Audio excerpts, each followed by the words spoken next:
সুমনের কাছে আমি সুমন, যে বিজেপি লোকসভা নির্বাচনে এতটা ধাক্কা খেলো, তারপরে হরিয়ানায় অপ্রত্যাশিতভাবে কংগ্রেস হারলো, মহারাষ্ট্র এবং ঝাড়খণ্ড দুটো ইম্পর্টেন্ট স্টেটেই কংগ্রেস কিন্তু শরিক দলের অন্যতম শরিক সরকারের।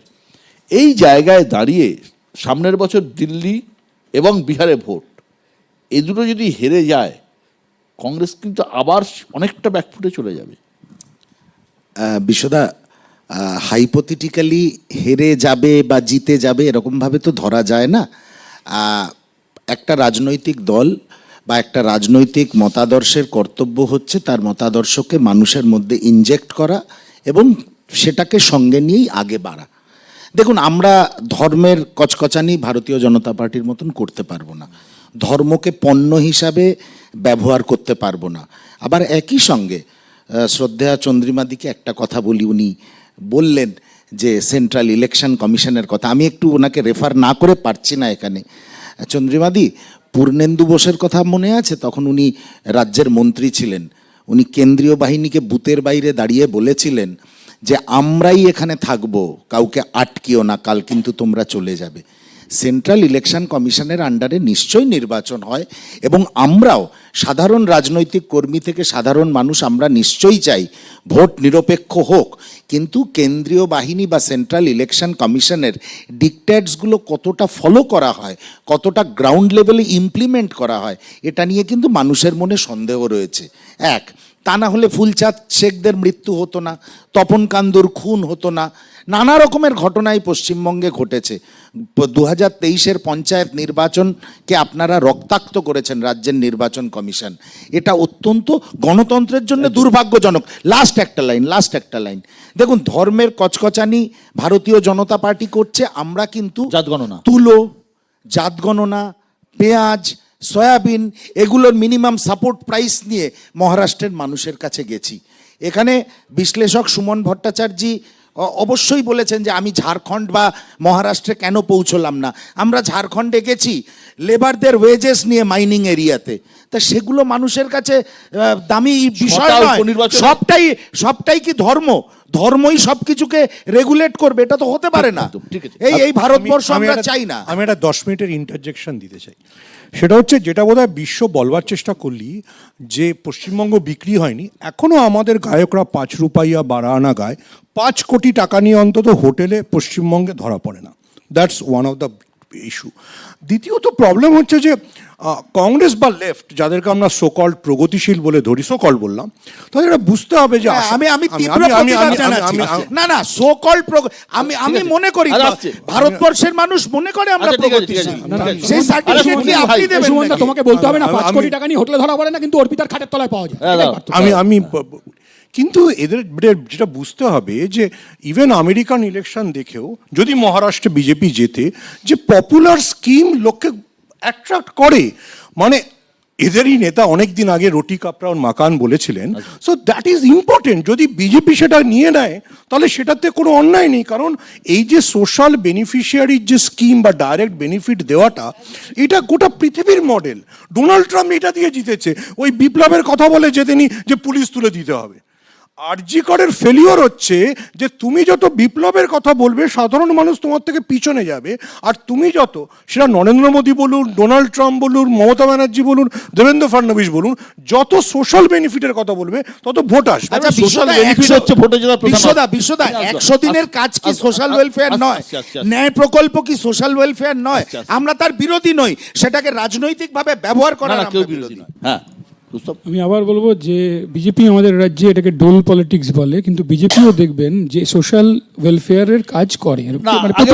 বলে না, বলতে পারবো না, আমি তো নিজে শুনেছি বলতে, কিন্তু কথাটা সেটা না। কথাটা সুমনদা বলার চেষ্টা করেছে যে শুধু সোশ্যাল ওয়েলফেয়ার না, ক্লাবকে কিছু টাকা দিয়ে দিলাম, হোয়াট নেক্সট? শিল্প কোথায়? কলকারখানা কোথায়? এসএসসি পরীক্ষা কোথায়? টেট পরীক্ষা কোথায়? চাকরির সুযোগ কোথায়? এখানে সুমনদা বললেন, সুমনদা দীর্ঘদিনের অভিজ্ঞ সাংবাদিক, আমি খুবই শ্রদ্ধা করি, ওনার লেখাপত্র পড়ি, উনি ঠিকই তো বলছেন যে বিজেপি আয়ারাম গয়ারামের যে রাজনীতি গোটা ভারতবর্ষে, তো বিজেপি করেছে, তো অস্বীকার করার জায়গা কি? দিল্লির মিডিয়া নাম দিয়েছে চাণক্য, তাও বাংলার মিডিয়া দলবদল হলে কিছু প্রতিবাদ করে, এক চিহ্নে জিতে আরেক চিহ্নে চলে গেলে। তো মুকুল রায় কোথা থেকে শিখেছে? আমি আবার বলি কথা, অমিত শাহের থেকে শিখেছে। আরেকটা কথা আমার, যে কথাটা শুধু শুধু সোশ্যাল ওয়েলফেয়ার যা রাজ্যের সরকার করছে সেটাকে যদি আমি ডোল বলে আক্রমণ করি তাহলে গরিব মানুষকে আমি অপমান করব। কিন্তু কিন্তু ওইটা একমাত্র বিকল্প নয়, কাজ কর্মসংস্থানের সুযোগ, শিল্প স্থাপনের সুযোগ তার ব্যবস্থা করতে হবে। ন্যানো যখন গেল সানন্দে, দিদি তখন নেচেছিলেন আনন্দে। কৌস্তবের কথা শুনে মানে অদ্ভুত, বেশ মানে মনে হয় যে বাপস রে বাপস, এই জন্যই শূন্য হয়ে গেছে, এজন্যে নেই কোথাও।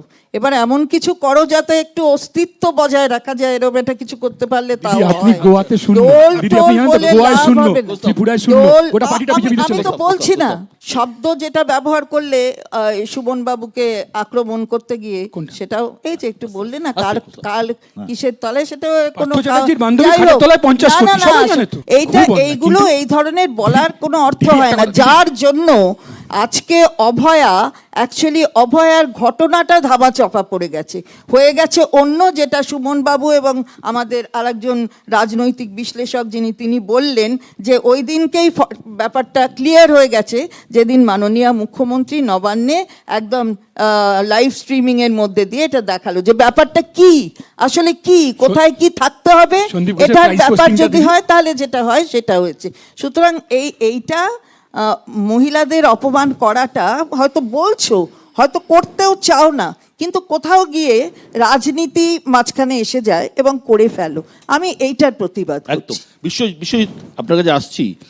এই যে 1962 সাল থেকে মাদারিহাট ছিল আরএসপির দখলে, মাঝে 2 বছর বাদ দিলে 2016 সাল থেকে বিজেপির দখলে।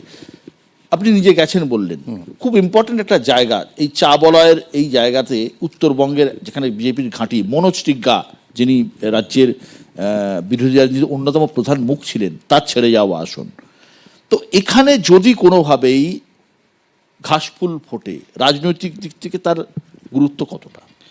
গুরুত্ব অনেক, কারণ এই রাজ্যে যখন বিরোধীদের কাছে ইস্যু নেই, জ্বলন্ত ইস্যু হিসেবে তারা আরজিকরটাকে ইস্যু করে এবারের উপনির্বাচনে নেমেছে। আপনি বলুন তো, 6টা উপনির্বাচনে বিরোধীরা কি কি বিষয় মানুষের কাছে তুলে ধরেছে? মানুষ ভোট দিতে যাবে কিসের ভিত্তিতে? আমি বারবার বলছি, আমি নিজে গিয়ে এলাকায় মানুষের সঙ্গে কথা বলেছি, চা বাগানের মানুষের প্রত্যেক দিনের যে অবস্থা, তারা বলছিল যে আমরা দীর্ঘদিন ধরে মনোজ টিগ্গাকে বলেছি, সরকারের সঙ্গে তারা বলছে, তখন শাসক দলের যারা ক্যান্ডিডেট তারা বলছে যে আপনি তো আপনার কথা শুনছে না, আপনার নেতার কথা শুনছেন না, আপনি যাকে ভোট দিয়েছেন সে শোনাতে পারছে না, তাহলে 1.5 বছর আমাদের সুযোগ দিন, আমরা শোনাতে পারি কিনা। রাজনৈতিকভাবে এলাকার মানুষ তাদের উপর নির্ভর করে আছে। দ্বিতীয়, এই যে বারবার কথা হচ্ছে না লক্ষ্মীর ভাণ্ডার বা এই ধরনের সামাজিক প্রকল্প, রাজনীতিবিদরা ছাড়া সারা পৃথিবীর কোনো দিন কোনো দেশে এই স্কিমগুলোর বিরোধিতা কেউ করে না। চন্দিমাদি বলছিলেন ওই উন্নয়নমূলক রাষ্ট্র বা সমাজ কল্যাণমূলক প্রকল্পের কথা। আমি একটা সময় সুমনদার কাছেও শুনেছি কেইনসের কথা, শুনেছি পিকেটির কথা, শুনেছি অভিজিৎ বিনায়ক বন্দ্যোপাধ্যায়ের কথা, অমর্ত্য সেনের কথা। হ্যাঁ, তারা বলছেন যে টাকা দিতে হবে প্রান্তিক মানুষের কাছে, সেই টাকা রোলিং হবে। তার পাশাপাশি কেন্দ্রীয় সরকার যে কর্মসংস্থানের কথা বলে startup India, entrepreneurship, Karmaveer, Agniveer এই প্রকল্পের কথা বলছে, এটা শুধু কর্মসংস্থান নয়, রাজ্য যে দিশা দেখাচ্ছে যেখানে ক্ষুদ্র এবং মাঝারি শিল্প মানুষের কাছে, যারা গরিব মানুষ, যারা মেন স্ট্রিমে আসার চেষ্টা করছে, অর্থনীতিকে সচল রাখার চেষ্টা করছে, আপনি দেখুন যে ক্ষুদ্র এবং মাঝারি শিল্পে বিনিয়োগটা কতটা হচ্ছে। ঠিক। শিল্প মানে কি শুধুমাত্র ভারী শিল্প? আর একটু আগে আমি বলছিলাম ঝাড়খণ্ডের কথা, ঝাড়খণ্ডের একটা গুরুত্বপূর্ণ বিষয় সুমনদা বলতে পারবেন, 17টা জেলায় বাংলা ভাষাকে সরকারি ভাষা হিসাবে মান্যতা দেওয়া হয়েছে। এইখানে যে পরিমাণ বাঙালি ভোটার রয়েছে, এবারের নির্বাচনে কিন্তু তাদের একটা ডিসিসিভ ফ্যাক্টর রয়েছে। রাজ্যের প্রধান বিরোধী দল বিজেপি, 60-এর বেশি বিধায়ক আপনাদের, 12 জন সাংসদ, যেটা আমাদের বিশ্বজিৎ বলল, অনেকেই বলছে পথে ঘাটে আন্দোলনে আপনাদের বিশেষ চোখে পড়ে না। আরজি করেও গেরুয়া মিসিং, তার প্রভাব এই 6টা ভোটে তো পড়বে নিশ্চয়ই। দেখুন, এরমভাবে তো এই বাই ইলেকশনে আরজি করের প্রভাব কতটা পড়বে, অবশ্যই পড়বে, একটা আঁচড় ডেন্ট তো করবেই, এবং সেটা শাসক দলও জানেন, যারা আমরা বিরোধী তারাও জানি, যারা কোনো রাজনীতি করেন না শুধু ভোট দেন তারাও জানেন। কিন্তু সেই ডেন্টটা প্রখর হয়নি, তার কারণ হচ্ছে শেষের দিকটাতে রাজনীতিকরণের মধ্যে আমরা নেই বলতে গিয়ে অতি রাজনীতিকরণ হয়েছে এবং সেটা অতি লালেদের জন্যই হয়েছে, লালেরাও তাতে বাদ যায়নি। কংগ্রেসের লোকেদেরও তাড়িয়ে দেওয়া হয়েছে, বিজেপির লোকেরা যারা গিয়েছে তাদেরকেও যাতা বলা হয়েছে। দিদিদের তো কথাই নেই, তাদের তো প্রথম থেকেই বলা হয়েছিল যে তারা সরকার বিরোধী আন্দোলন করছেন, সরকারের পেছনে আছে। দেখুন, সরকার যে এর পেছনে আছে সেটা থেকেও বড় কথা, একটা দুর্নীতি হয়েছে, সরকারের আই ওপেনারের কাজ করা দরকার ছিল, সেই কাজ বিরোধীরা করতে পেরেছেন। এটা গেল 1 নম্বর। 2 নম্বর, যেটা পথে ঘাটে বিজেপি নেই কি কথা বলছেন, প্রথম মামলা যদি সেইভাবে বলে। 2 নম্বর, যেটা পথে ঘাটে বিজেপি নেই কি কথা বলছেন, মামলা যদি প্রত্যেক জায়গাতে 2 ক্ষেপে শহর কলকাতায় আন্দোলন বহুদিন ধরে চালিয়েছে বিজেপি, এইগুলো হচ্ছে ধরাচড়বার। আমি কাজের কথা রাজনৈতিক আন্দোলন কি হয়? প্রথম কথা মা প্রথম ভালো- প্রথম কথা ভালো শিখেছি। দিদি একটু বলতে দিন। রাস্তা না হয়ে কোর্ট বিজেপি মামলা করছে দিদি, আর আপনাকে 21শে তো- জুলাই গিয়ে বিকাশ রঞ্জন রাগারাগি তো আমি তো একটু বলতে পারবো না।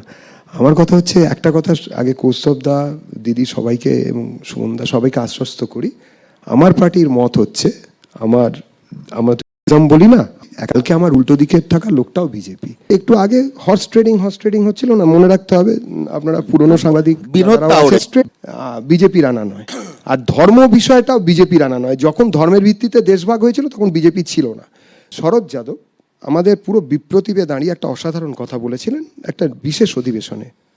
তিনি বলেছিলেন, আমি ওনার ভার্বাডিমটা এখানে পড়ছি, ইয়ে वही सदन है जिसमें कवि नेता थे पंडित अटल बिहारी वाजपेयी हुआ करते थे। उन्होंने यही सदन है जहाँ पे अटल बिहारी जी थे।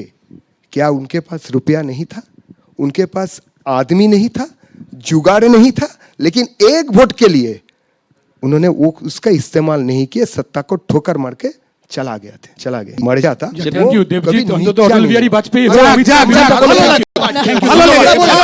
এই পার্লামেন্টে হিরেন মুখার্জিরাও ছিল, ঝাড়খণ্ডের গীতা মুখার্জিরাও বিধানসভার ছিল। গরিমার কথা মনে আমরা ছিল। তাতে অনেকটাই অন্যরকম হতো। কিন্তু যেটা বলতে চাই, স্থায়ী সরকারের জন্য মানুষ কেন ভোট দেয়? আগে 10 সেকেন্ডে বলি, আমি এই জন্য দেবজিৎকে এত পছন্দ করি। দেবজিৎ কিন্তু বলে দিয়েছে অটল বিহারী বাজপেয়ীর থেকে নরেন্দ্র মোদী আসতে কি কি হয়েছে। রাজনীতির ক্ষেত্রে আসি একটা সুবিধা, সালাউদ্দিন ওয়েসির হায়দ্রাবাদে, কিন্তু এবারের ভোটে ওয়েসি খুব একটা বিশেষ কিছু করতে পারে, প্রতিপত্তি একটা সময় ছিল। একমাত্র জোট, কংগ্রেসের সাথে জোট ভেঙে গেছে, কিন্তু আইএসএফ এর সাথে জোট আছে, জোট হয়েছে ভাঙড়ে একটি সিট, যেটা ও প্রথমেই শুরু করলো যে হাড়োয়ারে আমরা নিশ্চিতভাবেই অনেকটা বেশি পাবো। এবং আমি চিন্তা করলাম যে কৌস্তুভ